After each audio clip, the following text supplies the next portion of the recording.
Kenya's forest cover currently stands at about 8%. And in its bid to increase tree cover to more than 10%, the government, through a Gazette notice, declared today, Monday the 13th of November, a public holiday in which the public will be involved in growing trees countrywide.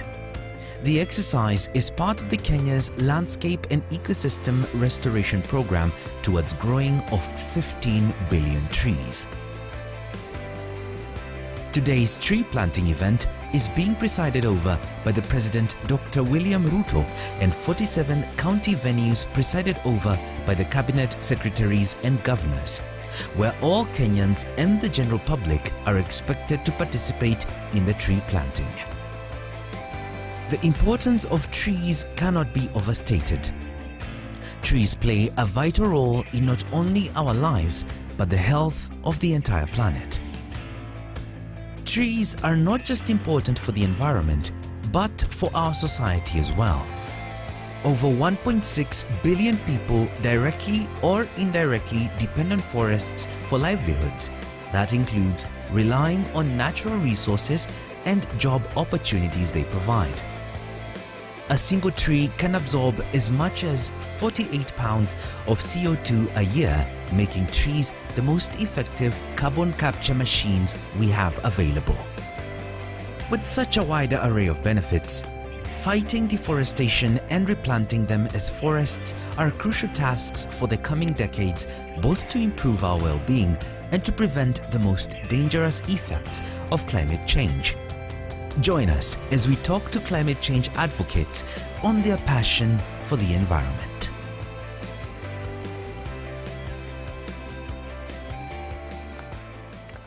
Well, here we are, Motivation Monday. Thank you so much for tuning in. Today is a holiday, and we are not supposed to be at home sleeping. We are supposed to be going out and planting trees.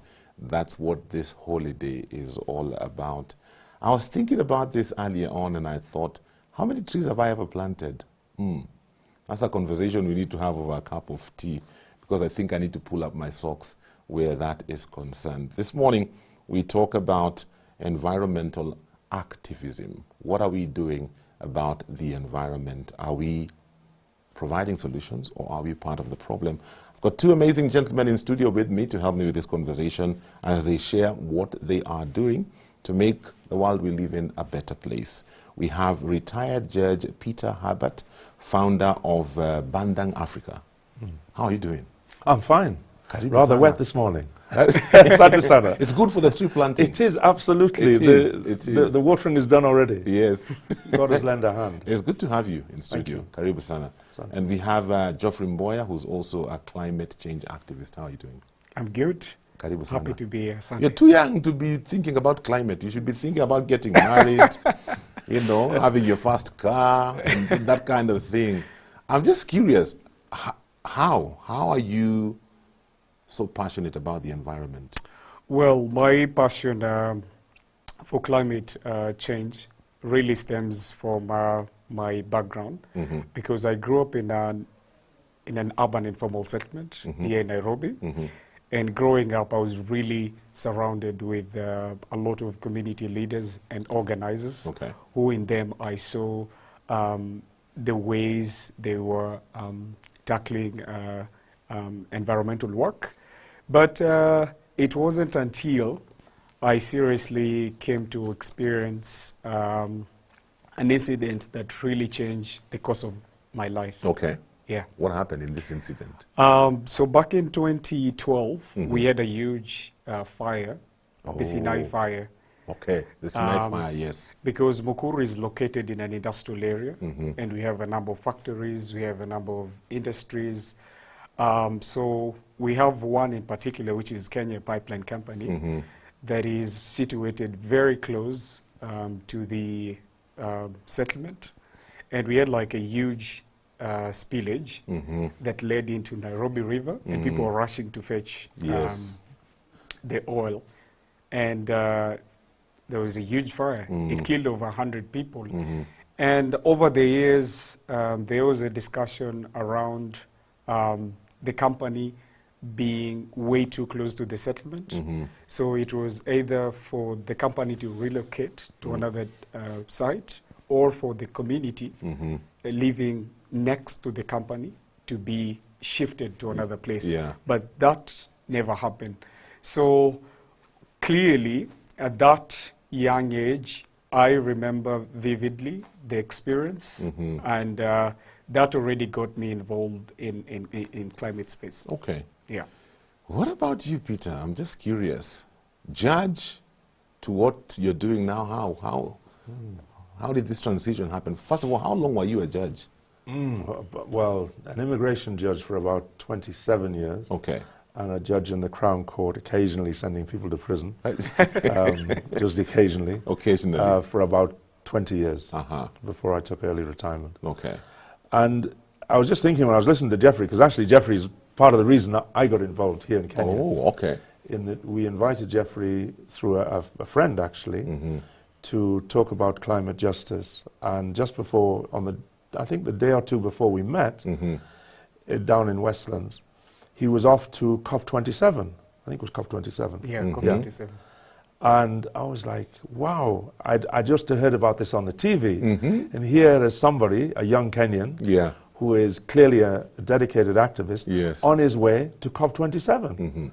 So I thought, well, we need to have you speak at our conference. And we were having a conference on partly on climate activism, because it was long overdue. I'd been a human rights activist since as long as I can remember. Okay.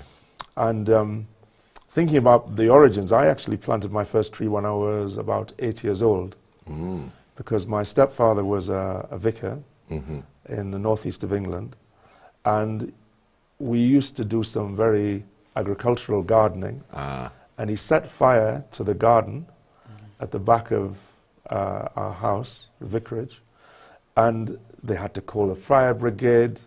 The wood was on fire. I thought it was all very exciting. Wow. I loved it. It was I mean, you know, as a young person, you like to set fire to things. Yes. It's a bit of an arsonist. and so after this had finished and the fire brigade had put out the fire and the wood had recovered, I planted a tree. And it was a conker, what the English call a conker tree. And it's now well over 80 feet tall. Wow. I went to see it. And then Jeffrey and his colleagues said, well, how many trees have you planted since? And the answer was none. And I thought to myself, well, that can't be right. And so I got more involved in climate activism because of Jeffrey and because of, in a sense, being part of the world here in Kenya, you see firsthand the dramatic effects, negative effects of climate change. Okay. You know, still on that point of climate change, sometimes I wonder whether those of us who live in the city or even in the rural areas, when we talk about climate change, we really don't think much of it because maybe we are not personally affected in one way or the other. So what is this climate change issue? Why is it important? Well, I think as a human rights activist, you can talk about freedom from poverty. You can talk about freedom of movement, freedom of speech. But I was watching one of these marvelous programs on Netflix. I hate to promote it, but and it was talking about global extinctions, and there's been, I think, 7 or 8. Oh. And they described climate change or our impact on the earth as a possible 9th extinction, because it is so terminal, the 1.5% increase in temperature, where the UN are saying that would have devastating and irreversible impact on lives of every person on the planet. And so if we don't act within the next 10 or 20 years, it may be too late, and the extinction will be our extinction. Oh. And they may not, the world will still be there, but it may take millions of years to recover from the devastation that we have caused. And we, and everything we know, would effectively disappear. That is huge. So now that, even for me, is pretty terminal. It is. It And, is. and therefore the action has to be immediate, and it has to be comprehensive, and it has to be now. Okay.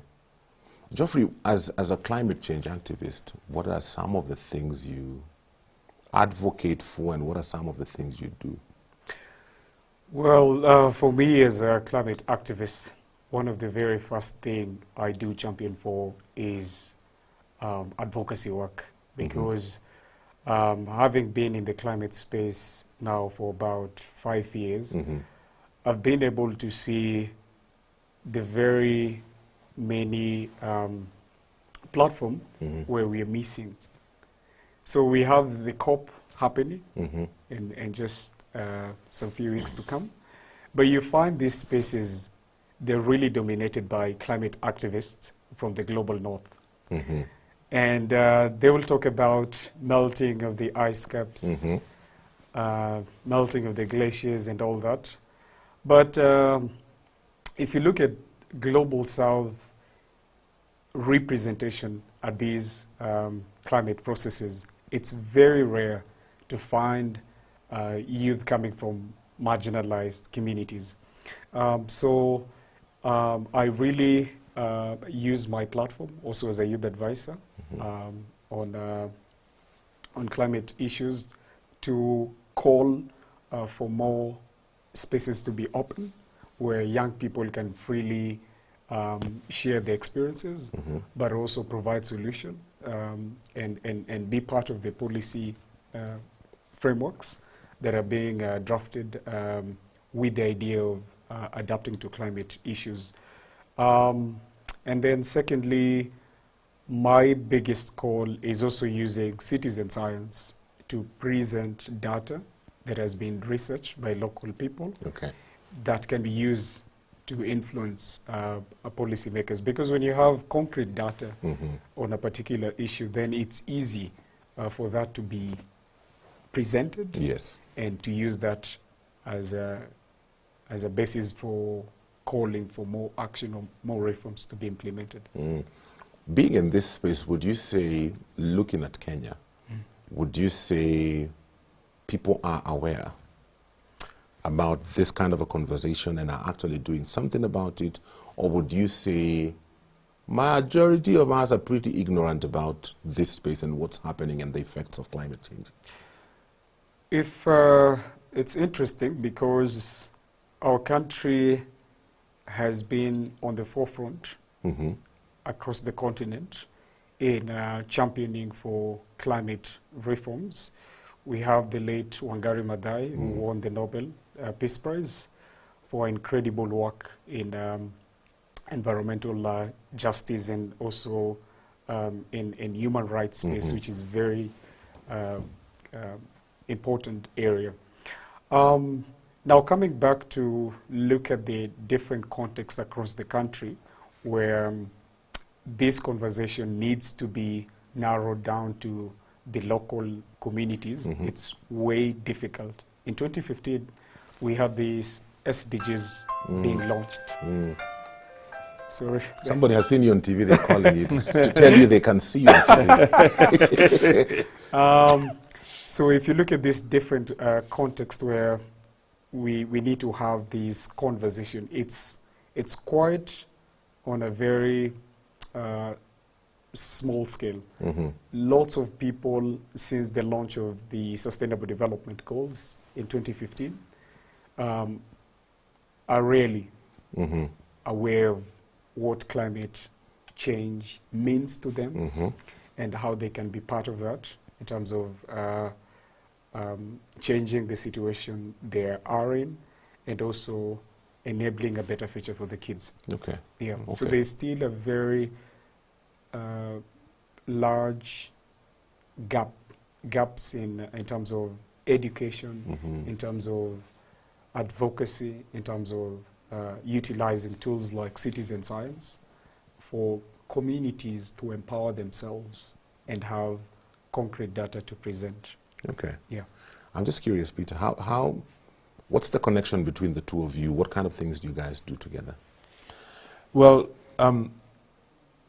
more recently, it was been more about the debates, having discussions, conferences, the Yeah. formal things. But then you realize, I think, as always during life, you have to impact upon an individual community. Yes.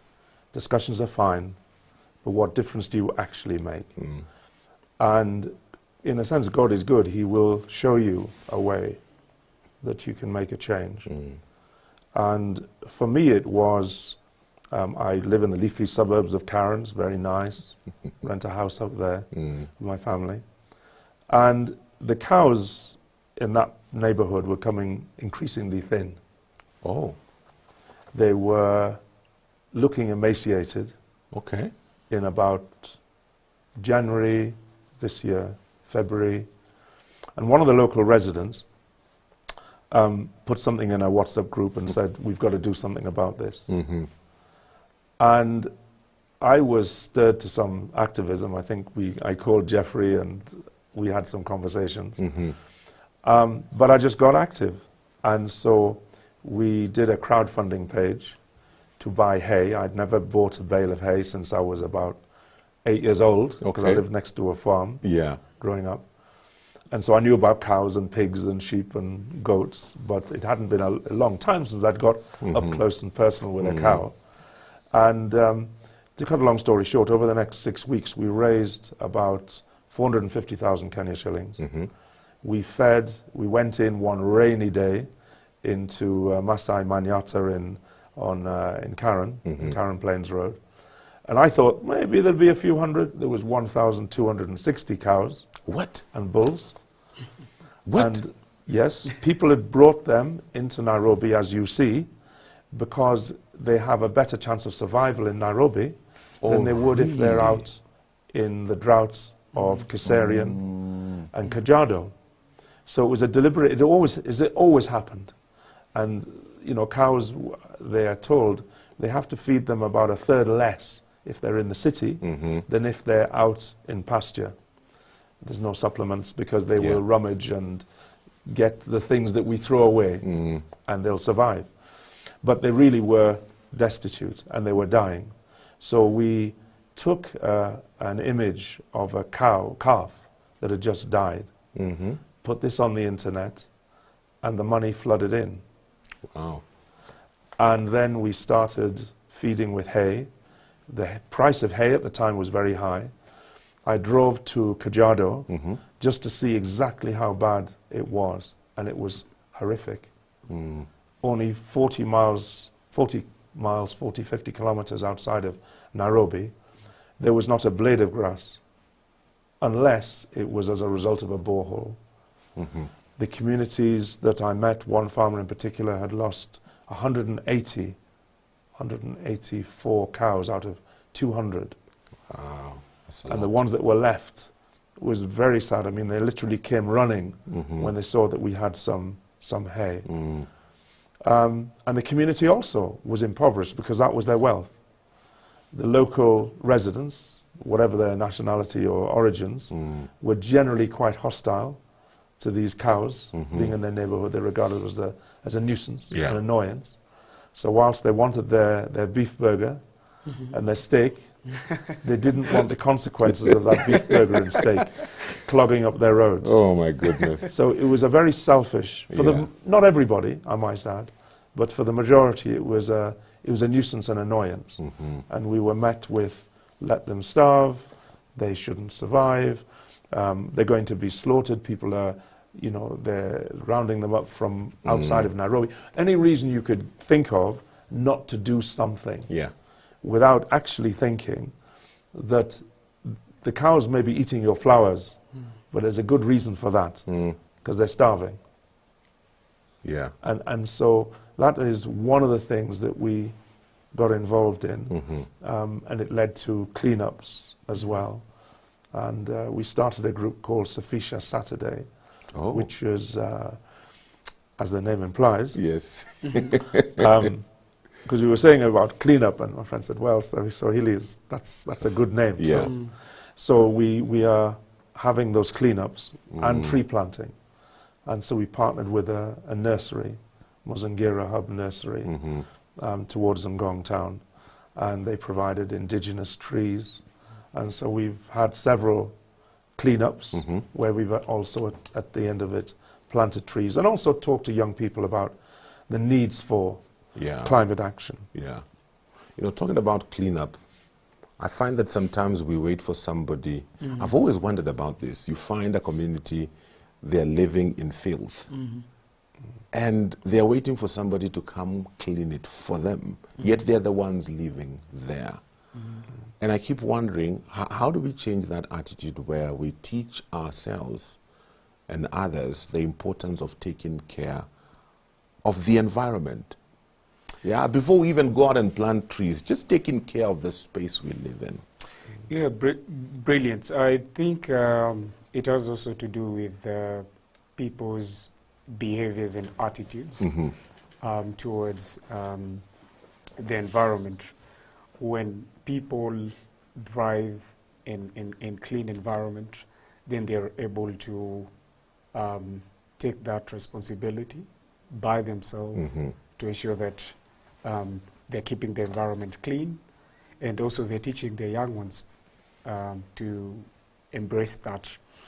And so it goes back to the need to change people's attitude and behaviors around the surrounding, because I feel more education needs to be centered on individual and also collective roles we can play to keep our environment clean. Okay. Yeah. I remember seeing a video of this man. I can't remember the country, but he bought this piece of land. It was almost like a desert. Nothing was growing there. And he made it his life's purpose to grow a forest. And he would grow one tree after another after another. And now he lives in a forest that he planted himself. One person can actually make a difference. We are looking at environmental activism. This morning we're hanging out with retired Judge Peter Herbert and Geoffrey Mboya, who's a climate change activist. Looking at our country, today is a tree planting day. Yeah. First of all, do you think it's a good idea? And then secondly, I think our forest cover is at about 8%, and we are shooting for 10%. So how does this affect us as a nation? It's actually a good initiative because a country taking a stand on matters to do with environment, it's a good show, especially to our commitment of achieving the 10% forest coverage across the country. And so today, all over the country, we will see so much energy and sort of activities that will encourage more people to dedicate their responsibilities into these commitments at a national level, but also at a local level. So I personally think it's a good initiative, but also I'm a bit conflicted because the nation just reinstated the logging issue just recently. And so we see we see one side where the government is committing itself in matters to do with the environment, but also we see this other side where the government itself is cutting down trees, encroaching some of the critical biodiversity areas where they would like to establish settlement or even build companies. So we need to have a single voice, a single commitment that is equally shared by both the citizen and also the law enforcement. Okay. Yeah. And I was thinking back, I don't know how far back you go. So, I go back a little bit further. You go back a little bit further. And I was thinking about our second president, the late President Moi. And when he came into power, he had two campaigns that I vividly remember. One was to protect our land against soil erosion, and the other one was about planting trees. And there was a slogan, Kata moja, panda mbili. Cut one, plant two. I still remember it till today. It was a nationwide thing. It went on for quite some time. And also, kuzuia mmomonyoko wa udongo, protecting against soil erosion. And he was out there, you know, creating this, I don't know what you call them. You know, I mean, I have a vivid picture in my mind of him carrying a huge stone, and they were creating this, I don't know what to call them, to protect the land against soil erosion. And I'm remembering that to ask the question, do you think if governments took initiative and were a bit more firm in some of this, what would you call them, programs, or like a day like this, do you think we would have better results across the globe if the governments took the forefront? I mean, the immediate answer is yes.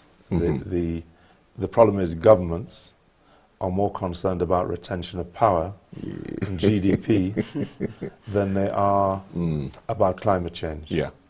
So you have more spent in a war in Ukraine than probably the entire world has spent in the last 21 months on fighting climate change. Yeah. I don't know the figures, but I would guarantee that's right. Okay. And then you add the current genocide that's being committed by Israel and Palestine, which again puts any sense of the environment is almost inconsequential. Yeah. Because their main focus is on the maintenance of power, hegemony, and the subjugation of a people. And just I was reading actually on one of the many posts that have been come out about the situation in Gaza and West Bank, is that the Israeli government, despite, as I for many years remember about their having marvelous kibbutz, being brilliant with the environment, their irrigating places that the so-called Arabs never irrigated. And yet they have, I understand, cut down 670,000 cypress trees in Palestine as a way of, in a sense, undermining the economic viability of the Palestinian communities and having their own so-called settler communities come in unlawfully. Yeah.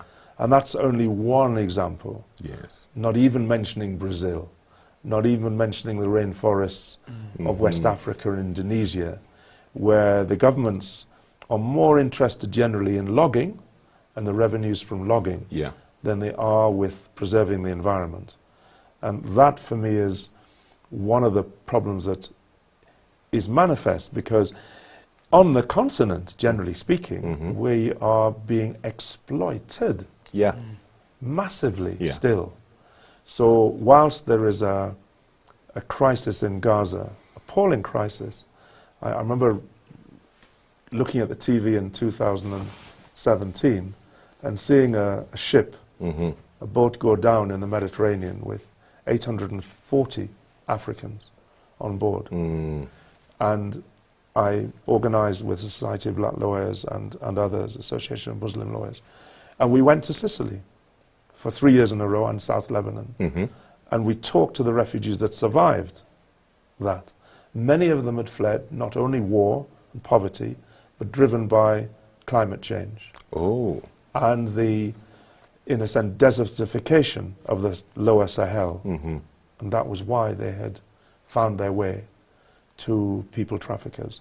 So the interconnectivity is highly important, but governments as well cannot have a contradictory policy of logging trees and planting trees.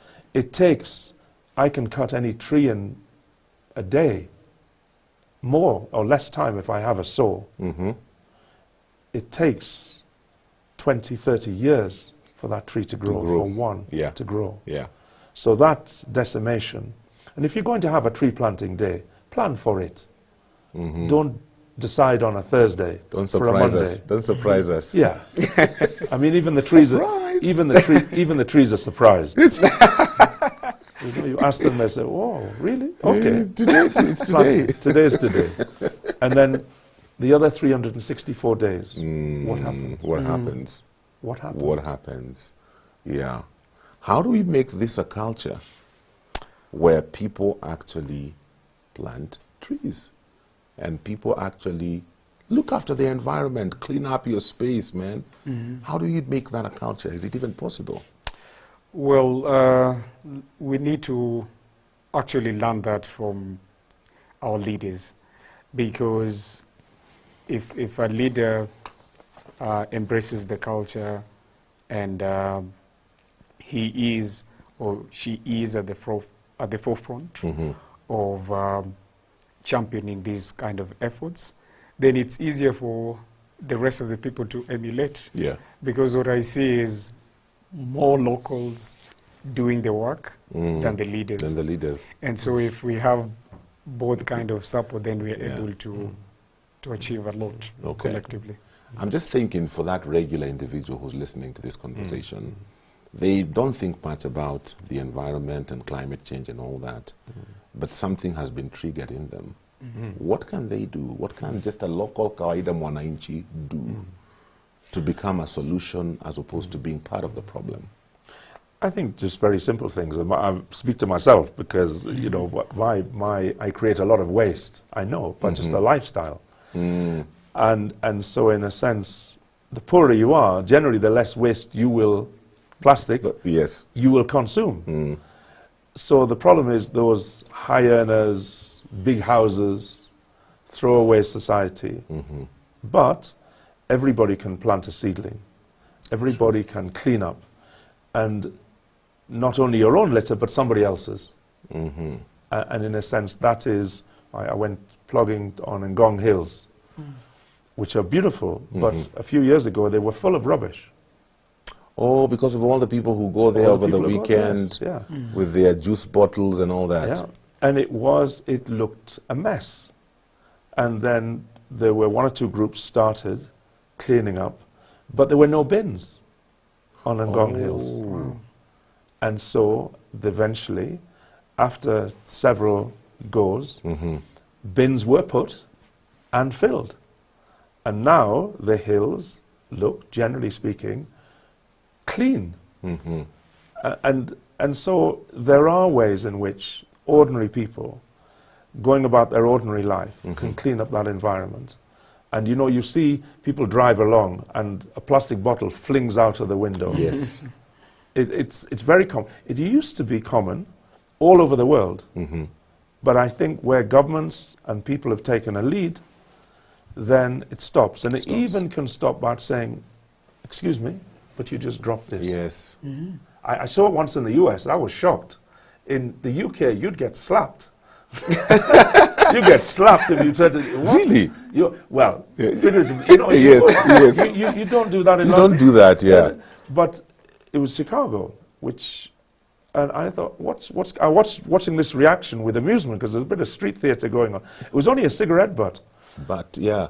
But the guy looked embarrassed and picked it up and put it back in the car. So there are things. And you may get some words which are not too kind.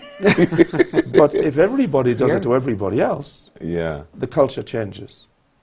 And it doesn't have to be about police getting out a baton. It can be a lot more persuasive than that. Okay. It doesn't have to be a blunt instrument. Yeah.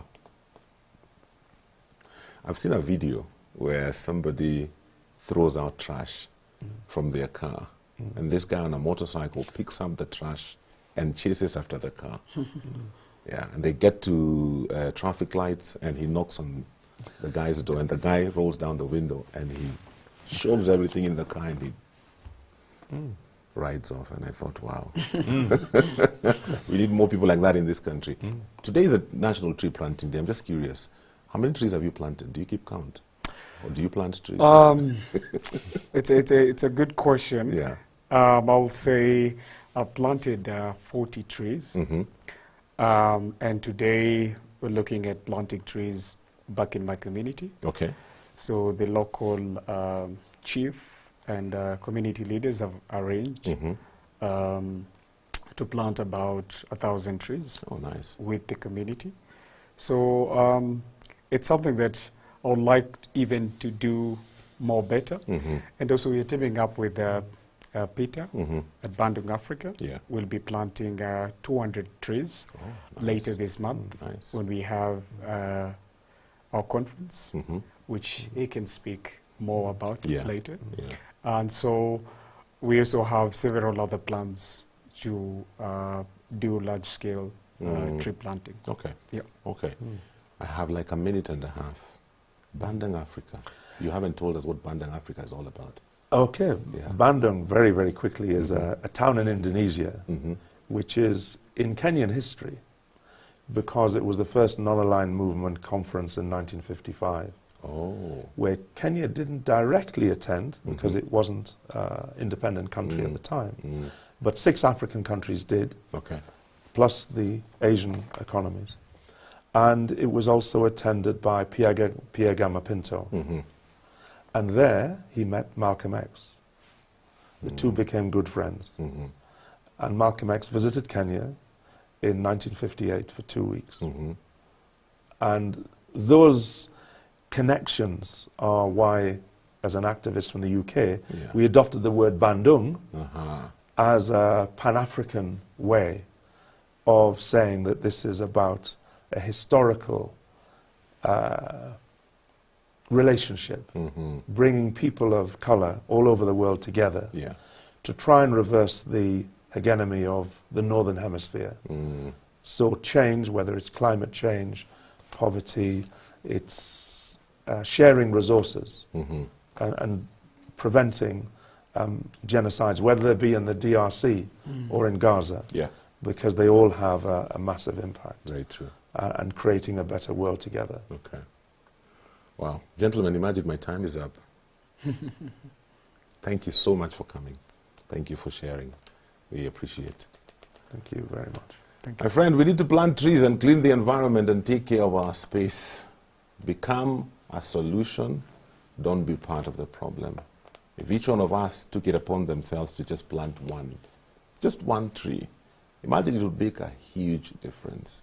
The problem is we are always waiting for somebody else to do what we are supposed to do. I hope today's guests have inspired you to do something today. Plant a tree. Do something to leave the environment better for the coming generations. Until next week, for another conversation on Motivation Monday, do have a good day. God bless. Thank you for watching.